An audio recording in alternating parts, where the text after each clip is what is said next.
పిన్నెల్లి రామకృష్ణారెడ్డి అని ఆయన sitting MLA. ఆయన ఈవీఎం ధ్వంసం చేశాడు అని చెప్పేదానికి ఆధారంగా ఒక వీడియో నడిచింది. ఆ వీడియోకి సంబంధించి చీఫ్ ఎలక్షన్ కమిషనర్ గారు ఒక స్టేట్మెంట్ ఇచ్చారు.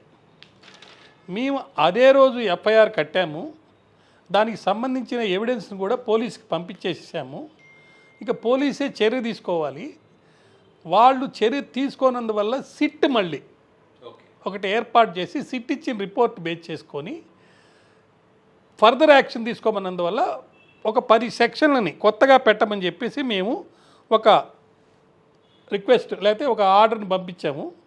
ఆ రెంటచింతల ఎస్ఐ గారు కోర్టులో ఒక మెమో దాఖలు చేసి alteration of section of law చేసి ఫర్దర్ యాక్షన్ తీసుకోమని చెప్పారు. ఇక్కడ 3 విషయాలు ఉన్నాయి. ఒకటి, ఆ పర్టికులర్ కాన్స్టిట్యుయెన్సీ అనుకోండి, బూత్ అనుకోండి, ఏదైనా అనుకోండి, అక్కడ అల్లర్లు జరుగుతాయని చెప్పి ముందే పసిగట్టి ప్రత్యేకమైనటువంటి చర్యలు తీసుకున్నారు. 100% వెబ్ లింక్ అక్కడ ఏర్పాటు చేశారు. సో దాని అర్థం ఏంటి, మీకు ముందే అక్కడ ఉంది. అటువంటప్పుడు ఇన్సిడెంట్ జరిగినప్పుడు కేవలం ఈ ఇన్సిడెంట్కి సంబంధించే వీడియో ఎందుకు రిలీజ్ చేశారని చాలామంది అడుగుతున్నారు. ఇంకా 7 ప్లేసెస్లోనో 9 ప్లేసెస్లోనో జరిగినాయి, వాటి కూడా వెబ్ లింక్ మొత్తం బయట పెట్టండి. ఇక్కడ కూడా ముందేం జరిగింది, ఎవరైనా వాళ్ళు ఇంకొక వీడియో కూడా బయటకు వచ్చింది. బూత్లోకి వెళ్ళి ఫోటో తీస్తున్నట్టు అక్కడున్న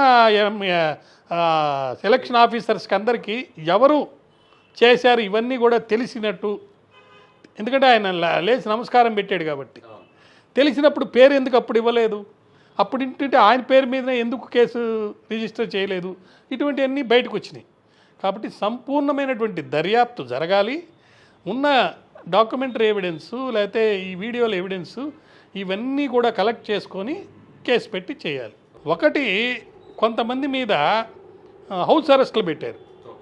అది హౌస్ అరెస్ట్లో నుంచి ఎక్కడికి వెళ్ళిపోయారు, ఎలా అయిపోయారు, కారును చూసి లేకపోతే కారు డ్రైవర్ని చూసి లేకపోతే సెల్ ఫోన్ యొక్క బేస్లోనే పరిశోధన చేసి ఇక్కడున్నాడు అక్కడున్నాడని చెప్పి తిరిగి పోలీసు వాళ్ళు అల్టిమేట్గా పట్టుకోకపోవటం, అది దేశ చరిత్రలో ఈ ఎలక్షనీరింగ్ అప్పుడు అది కూడా ఎలక్షన్ కమిషన్కి విశిష్టమైనటువంటి అధికారాలు ఉన్నాయి. ఆ విశిష్టమైన అధికారాలు ఉన్న ఎలక్షన్ కమిషన్ తాలూకు పవర్స్ని ప్రాపర్గా యూజ్ చేయలేదని చెప్పేసి ఒకటి చక్కటి విమర్శలు వస్తున్నాయి అన్నమాట. అయితే ఇక్కడ ఏం జరుగుతుంది, state chief election commissioner first రోజే చర్య తీసుకోండి అని చెప్పి పోలీసుకి పంపిస్తే నేరం చేసింది ఎవరో తెలియనట్టుగా నటిస్తూ మేము పరిశోధన చేస్తున్నామని చెప్పి పెట్టేశారు. 13వ తారీఖు జరిగింది ఇది. 21వ తారీఖు దాకా సిట్ రిపోర్ట్ వచ్చేదాకా ఎవరు ఏం చేశారు. తర్వాత చీఫ్ ఎలక్షన్ కమిషనర్ గారు ఆయన యొక్క రిపోర్ట్లో ఏం రాశారంటే, ఆయన ఇచ్చిన స్టేట్మెంట్లో అదే రోజు ఎవిడెన్స్ కూడా పంపించేసామని చెప్పారు. ఎవిడెన్స్ అంటే ఏంటి, వెబ్ లింక్లో దొరికిన ఎవిడెన్సే కదా.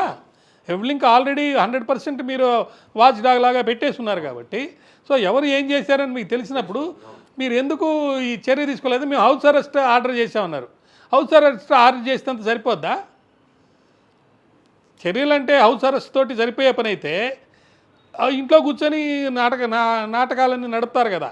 ఒక పిన్నెల్లి రామకృష్ణారెడ్డి అనే కాదండి, అన్ని ప్లేసెస్లో తాడిపత్రిలో కానీ తిరుపతిలో కానివ్వండి, ఇంకా చాలా దిక్కుల. ఇప్పుడు బహుశా మీరు చూసుంటారు, రీకౌంటింగ్ అడిగారు, అన్నీ ఆ పిటిషన్లు రీపోలు అడిగారు, రీపోలు అన్నీ కొట్టేశారు. కారణం ఏంటంటే మీకు విషయం తెలుసా, సుప్రీంకోర్టు ఒక జడ్జిమెంట్ ఇచ్చింది.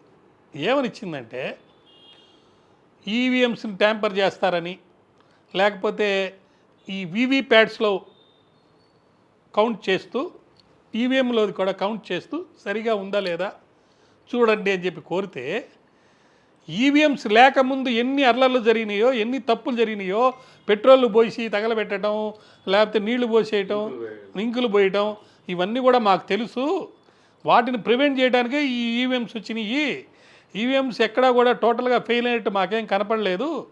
ఓవరాల్ 5% శాంపిల్స్ అనేక దిక్కళ్ళ జరుపుకొని, అంటే డిఫరెంట్ ప్లేసెస్లో అవి సరిగ్గా పనిచేస్తున్నాయా లేదని టెస్ట్ చేసుకొని వాడండి, ఒకవేళ ఏదైనా టెస్ట్ సరిగ్గా వాడకపోతే వెంటనే మార్చేయండి అని కూడా ఇచ్చారు. ఆఫీసర్లు ఒక ఇన్ఫర్మేషన్ అది ఇచ్చారు. ఏంటంటే 10 సెక్షన్లతో కేసులు పెట్టారంట, సుమారు 7 ఏళ్ల వరకు శిక్ష పడే అవకాశం ఉందని చెప్పి ఆయనే చెప్పారు. ఒకటి. రెండోది అనర్హుడైపోతాడు అనే ఒక మాట బయటకు వచ్చింది. ఎప్పుడు అనర్హుడవుతారు? ఎప్పుడు అనర్హుడవుతారంటే ఎవిడెన్స్ కేసులో ఎవిడెన్స్ పెట్టి ప్రూవ్ అయ్యి ఇతను ఇల్లీగల్ ప్రాక్టీసెస్ ద్వారా ఎన్నికయ్యాడు అనేది రావాలి. కేవలం ఎఫ్ఐఆర్ రిజిస్టర్ అయినంత మాత్రాన జరగదు. సో పొద్దున ఒక చర్చలో పాల్గొంటే ఒక డిఐజీ గారు, ఆయన పేరేదో ఉంది, ఆయన కూడా ఎన్నికల్లో నిలబడ్డాడు, ఓడిపోయాడు. ఆయన కోర్టుకు వెళ్ళాడు. ఆ కోర్టులో తీర్పు కూడా వచ్చింది. మళ్ళీ పై కోర్టుకు వెళ్ళారు, స్టే ఇచ్చారు. ఇప్పుడు హైకోర్టులో ఆయన కేసు పెండింగ్ ఉంది. రేపు జూన్ 4వ తారీఖుకి ఆ పదవి కూడా అయిపోతుంది. ఇప్పుడు ఆయనకి జగన్ గారు గుర్తించి ఆయన యొక్క సేవల్ని ఎమ్మెల్సీ పదవి ఇచ్చారు. అది ఓకే, నాకు ప్రజాస్వామ్యం మీద నమ్మకం ఉంది, ఎప్పటికైనా తీర్పు వస్తుంది అంటే ఎప్పుడు తీర్పు వస్తుంది? నీ 5 ఏళ్ల కాలం అయిపోయిన తర్వాత తీర్పు వస్తే ఏమీ, లేకపోతే ఏమి. వాళ్ళు జీతాలు బత్యాలు తీసుకుంటారు, ఓటింగ్ వేసేస్తారు, అన్నీ జరిగి అయిపోయిన తర్వాత అట్లాంటివి ఉండకూడదు కదా. నీవు వెంటనే అట్లీస్ట్ 6 months to 1 year లోపల తీర్పు వచ్చే విధంగా వ్యవస్థ ఉండాలి. అలా లేకపోతే ఏమవుతుంది? ఇలాంటి అన్యాయాలు, అక్రమాలు, దౌర్జన్యాలు, చట్ట వ్యతిరేకమైనటువంటి కార్యక్రమాలు, డబ్బు ప్రాతిపదిక మీద, హోదా ప్రాతిపదిక మీద, పవర్ ప్రాతిపదిక మీద ఓట్లు దండుకోవటం, లేకపోతే ఓట్లని కొనుక్కోవటం అనేది జరిగి ఇలాంటి నేరాలే జరుగుతూ ఉంటాయి. అనర్హత వేట వెంటనే ఉండదు. ఎలక్షన్ అయిపోయిన తర్వాత, కౌంటింగ్ అయిపోయిన తర్వాత దాని మీద ఎవరికైనా ఏమైనా డౌట్స్ ఉంటే రీపోలింగ్ అడగాలి, లేదా రీకౌంటింగ్ అడగొచ్చు. అవన్నీ అయిపోయిన తర్వాత ఎలక్షన్ రద్దు చేయమని చెప్పి పిటిషన్ పెట్టాలి, లేకపోతే డిస్క్వాలిఫై చేయమని, ఇదిగో ఈ నేరాలు చేశారు కాబట్టి నేను పిటిషన్ పెట్టుకోవాలి. దాంట్లో ఇంకొకటి కూడా ఉంటుంది, రికమెండేషన్ పిటిషన్ అని ఒకటి ఉంటుంది. రికమెండేషన్ పిటిషన్ అంటే ఏంటంటే, ఎలక్ట్ అయిన వాడు గనక ఏదైనా కారణం వల్ల వాడు డిస్క్వాలిఫై అయిపోయినా, లేదంటే వాడికి పడిన ఓట్లు తప్పుబడిని అని వస్తే కూడా మళ్ళా రీఎలక్షన్ కాకుండా రెండో వాడిని డిక్లేర్ చేయటం, రెండో వాడిని అదే ఎన్నికలో వాడే గెలిచినట్టుగా డిక్లేర్ చేసేదాన్ని రికమెండేషన్ పద్ధతి అంటారు. ఆ పిటిషన్ వేసి ఉండాలి, దాంట్లో వేసి ఉంటేనే వాడికి వస్తుంది అది.